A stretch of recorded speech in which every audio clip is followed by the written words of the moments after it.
Okay. Hi, this is Paul and Angie Kirk, and we've been asked to tell the story of my aortic dissection. So, a little bit about us. We were married in 1990, high school sweethearts. Um, we have two wonderful daughters, Kristen and Kaylee, and now we have a granddaughter who is about to turn 3, Isabella. She's our life right now.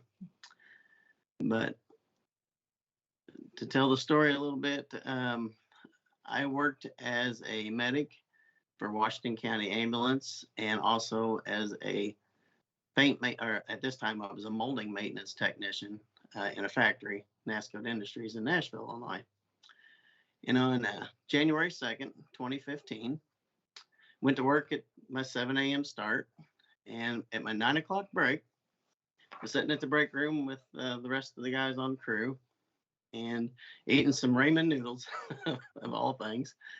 And I took a bite, and when I swallowed, I just had this incredible pain hit me in the center of my chest.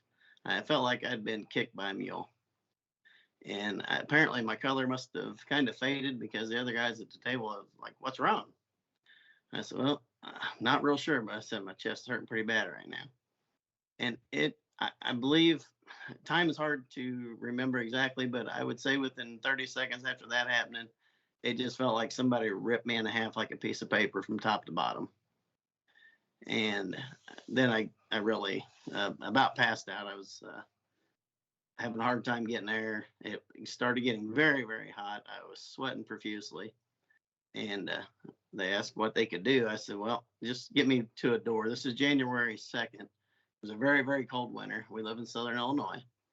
And they wheeled me over to a door, and I was sitting there in a chair. And the cool air felt pretty good, but I was still sweating quite profusely. And one of the guys I work with, he says, "I'm going to call 911. I said, "Go ahead." The ambulance service who would be responding is the one I worked at. So once the ambulance got there, I knew both the medics on board, of course, because I work with them. And they put me on the stretcher. We got in the ambulance and started running EKGs and checking my blood pressure, and all of my vitals seemed good. EKG didn't show anything. Pain was letting up just a little bit. I felt, as most men, if I could will it away, I'd be okay. But my partner, he's like, I said, "I think I'm going to go back in." He goes, he says, "How many times you been in the back of this ambulance?" I said, "Lots." He says, "How many times you been on the stretcher?" I said, "Yeah." He goes, "Which hospital we going to?" My options were Nashville, Illinois, which is a very small town, like probably 3,000 people, maybe. Very small hospital. Doctors, there's only like one doctor there. You have to call others in as necessary. And I knew it was bad, but again, I was just trying to convince myself it wasn't. So I said, "Well, let's go Good Sam," which is a hospital in Mount Vernon, probably 25 miles away. Was getting ready to pull out, and the medic driving, he's like, "What code you want to run?" We have code 1, 2, and 3. 1 being you lights and siren and you go. 2 being you run lights, but you still drive pretty safe. And then 3 being take your time, everything's all right. And he looked at me and I said, 1. He goes, "Okay." So they knew that I was trying to cover up how bad I felt.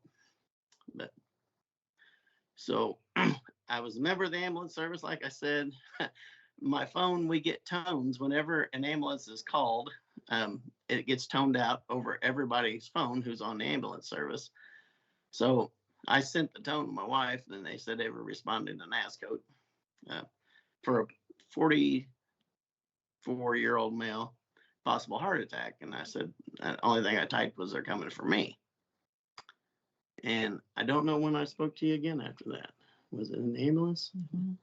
I guess on the way to the hospital, we talked, and I told her, we was going to Good Sam. We got to Good Sam. I'd say it was probably now, maybe 10 o'clock, 9:30, 10 o'clock in the morning. And they took me to the ER. They ran some tests. Dr. Kennedy was my doctor on staff, and he's like, nothing's really showing up. Did some more blood work, came back with an elevated D dimer. And a D dimer is a marker for a blood clot. So he said, I think we're on to something. I believe you have a blood clot in your lung. So he said, I'm going to do a CT scan. By now, I'm thinking it's 1 o'clock, 2 o'clock, probably, time all this is passed. No, it was about 11:30. About 11:30, okay. So I guess it's about 11:30. Took me back to CT scan, which I knew the CT technician also. And she did the CT, brought me back out to the ER room, and the bed hadn't even stopped shaking yet. The doctor was in there. He said, we figured it out. I said, that's good. He goes, no. He said, that's bad.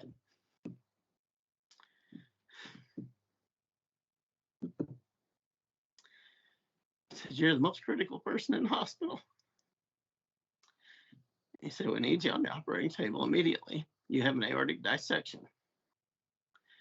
And I knew what that meant. And my wife knew what that meant.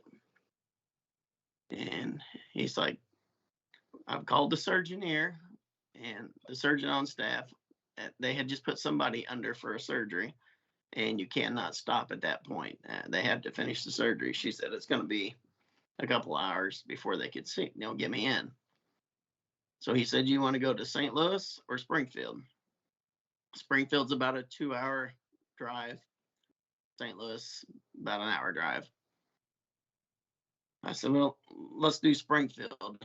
A little bit of history about Springfield. My father had 2 open heart surgeries 6 months apart, one of them for an aneurysm on his ascending aorta.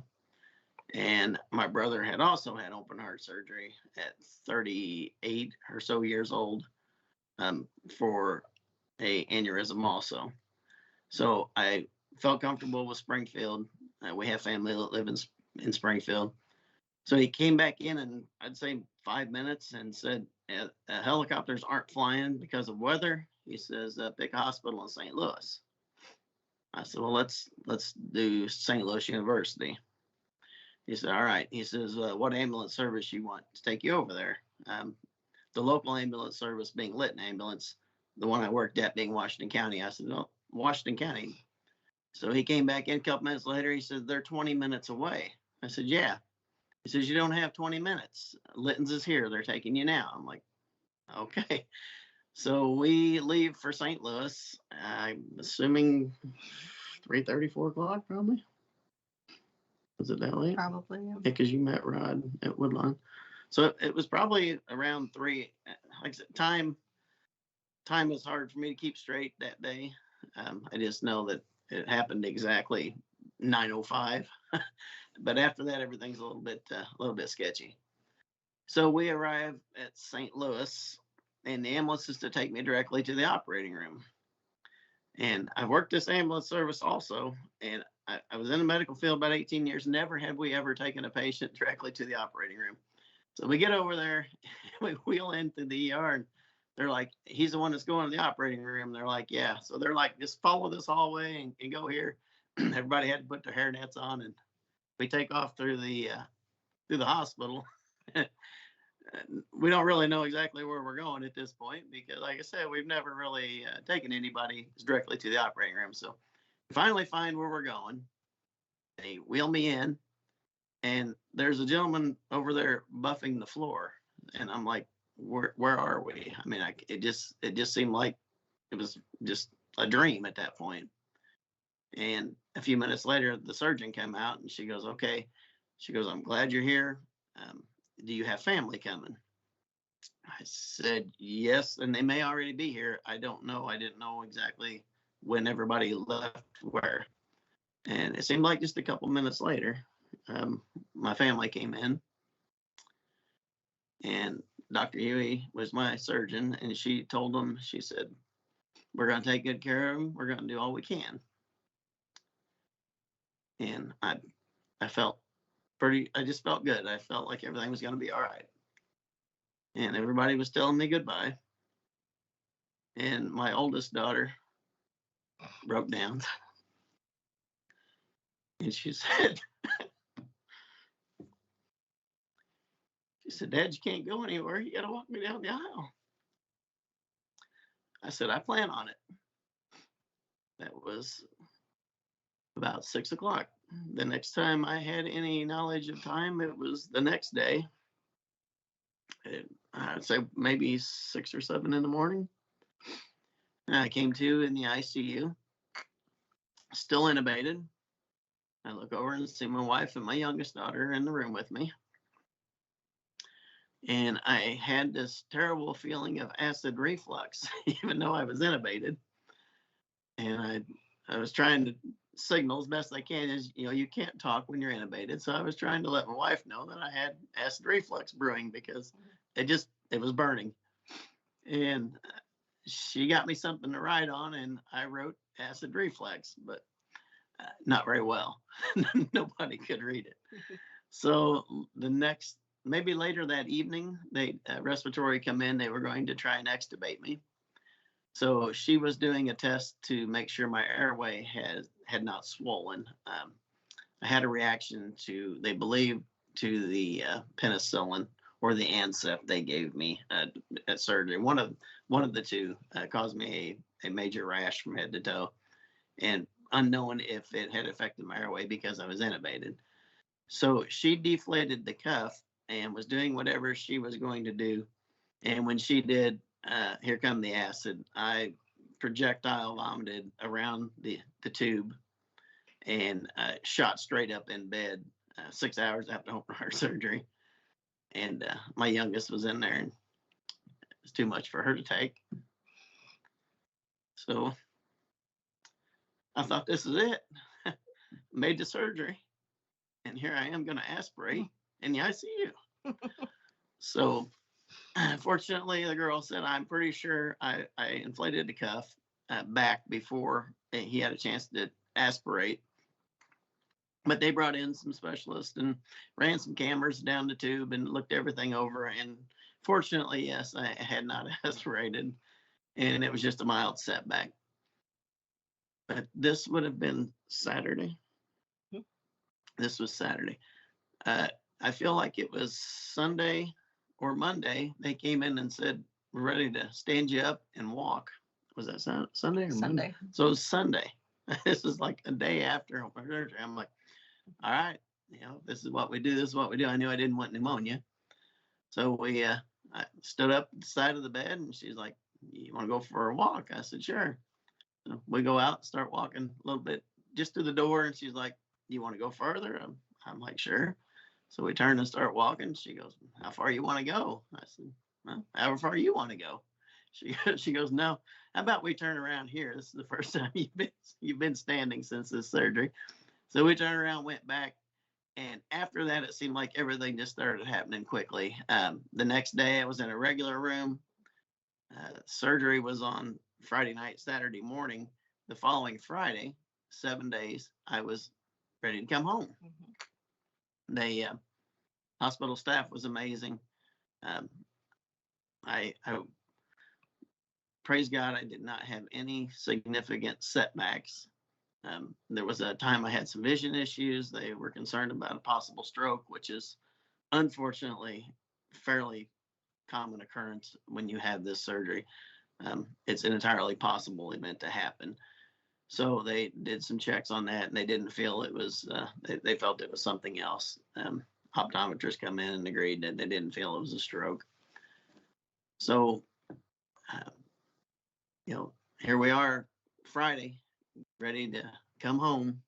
Surgeon says, I'm going to let you go just as soon as we get both your daughters checked. An echocardiogram on both your daughters. She goes, you don't go home until we're certain they too are okay. So got them both in. It was like a machine. She's like, we're going to do this. Hour or two later, they're done. Everything looks good with my daughters, and we're free to come home. So this is in a week span. Going back to when I was a teenager, my father had his open heart surgery.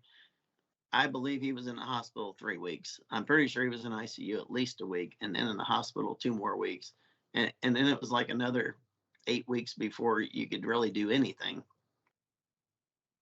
I went back to work full time as a maintenance technician 7 weeks after the day of the event. Like I said, not everybody is that fortunate. Um, Everything has really went well for me. I know that's not the case of everybody, but other than after the event, anytime you have any chest pain, no matter how small, you're like, oh, okay, is it happening again? You know, what is this? What's going on? You worry. Like when I first came home, I couldn't raise my arm more than a third of the way up to raise my hands over my head. I'm like, you know, I'm never going to be able to work again. You start getting depressed, wondering, you know, why'd this happen? Why'd it happen to me? Should I have died? Was that what was meant to happen? I think everybody struggles with that when you've been to an event like that. I don't think it's just me. In the groups we're in, the stories I read, everybody has a moment where they have to be like, you know, questioning why does it happen to you? But I think more importantly, as why it happened is to remember that you survived it and that it's now something in the past. And you hear a lot of people say what doesn't kill you makes you stronger. And I don't think it, I think this might be what they were talking about. I mean, to be circling the drain, I mean, you know, wondering if you're going to ever see your family again, to back to work full time. I work 60 hours a week as a maintenance technician. Like I said, I know a lot of these people that have the same thing happen to them, go on disability. They can never go back to work. They can, you know, you go from being the provider to somebody who has to ask someone to pick up a gallon of milk for you in the beginning because you can't lift it. So it's tough, but the main thing is that it gets better. This was coming up on 8 years ago that this happened, and you know, I'm not the kind of person who can stand back and ask somebody else to do something for me. I will ask for help, but I will not just walk away and let somebody else do my stuff for me. I just can't do that. But it is something that I should do probably. I mean, I need to work on that. But I mean, I feel like I survived for a reason, and it wasn't to be a burden on my family or anybody else. It was, I'm hoping part of the reason I survived is to spread awareness and to help other people who are dealing with this, who maybe weren't so fortunate, but to see that I started off pretty rough too. Right after surgery, I didn't know if I was going to be able to stand up. Didn't know if I could walk. A shower felt like a 12-hour shift. But by a year later, I felt almost back to normal.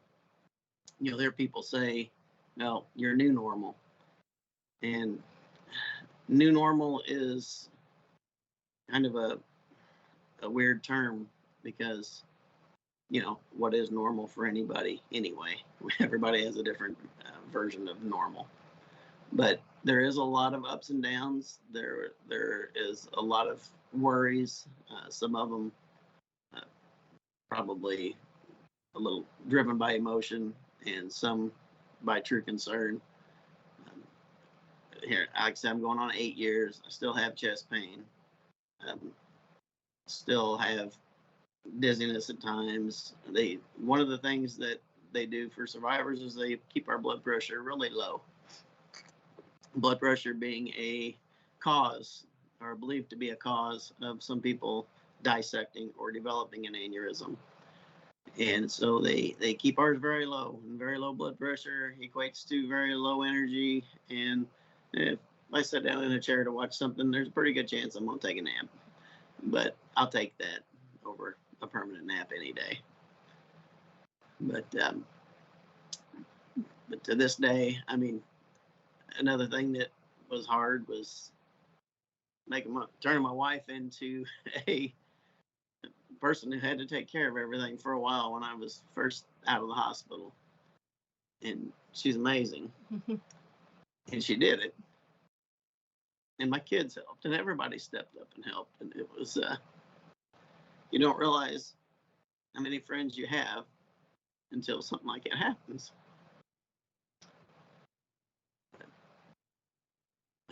To anybody who's facing this, who has had this, who has a future where they're afraid or they're concerned that they may develop aneurysms and dissections, if you find out you have an aneurysm, stay on top of it. An aneurysm in itself is usually pretty correctable. Dissections, on the other hand, is a great deal more problematic. And, a planned surgery is always better than an emergency surgery. And every doctor I meet from the day it happened till now, I could be going to a doctor for an infected fingernail, and they're like, "So you're the miracle we hear about." Hear that everywhere you go. I'm like, "Yep, it's me." And it's just that how 1 minute of one day can totally change your outlook on life and your path in life. You just can't stress it enough how fast things can change. But I guess that's pretty much my story from my perspective. I don't know if my wife would like to add some things. I don't know of anything else I can add. The only thing that comes to mind is our daughters now are 29 and going on 26. And they both had aortic root dilatations when they were really young. I think they found our youngest daughter's dilatation when she was in first grade. So imagine 17 years fast forward, and then he dissects. They had to do echocardiograms on both our daughters every year because they were afraid of aneurysms forming and something like this happening with our girls. So I feel like both of us were very familiar with the term aortic dissection when the ER doctor come in and said, you've had an aortic dissection. We both knew what that meant. I remember the doctor looking at me and saying, "Do you know what that means?" And I said, "Absolutely, I know what that means." So I feel like we knew in that moment how serious it was. But I learned when, especially our youngest daughter,